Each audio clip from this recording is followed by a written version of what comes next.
চাই ভোটারের, দোয়া চাই সকলের। তারুণ্যের প্রথম ভোট ধানের শীষের পক্ষে হোক। নুরুল চেয়ারম্যানের সালাম নিন, ধানের শীষে ভোট দিন। হানিফ মামার সালাম নিন, ধানের শীষে ভোট দিন। ফারুক ভাইয়ের সালাম নিন, ধানের শীষে ভোট দিন। ভোট চাই ভোটারের, দোয়া চাই সকলের। আসসালামু আলাইকুম। আবার ধানের শীষে ভোটের কথা বলে আইছি আমরা। আপনাদের এলাকা আমরা বাইরে।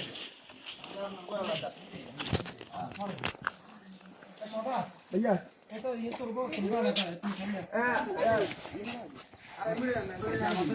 আমাদের কাছে মিলে মিশে নেই আর কোনো জানিস ইন্দিরা এদিকে আমাদের নেত্রী খারাপ হয়ে অসুস্থ একটু দোয়া করবেন আল্লাহর আমাদের দানের শীষে ভোট দিবেন ঠিক আছে তাহলে আর জানালে বলে ঠিক আছে সেক্রেটারি এতে ঠিক আছে মাসকানে আসসালামু আলাইকুম ये कितना रखो लगे मैंने तो ये अन्य कोई बोला जी तो क्या मार दिया छोड़ो होला तो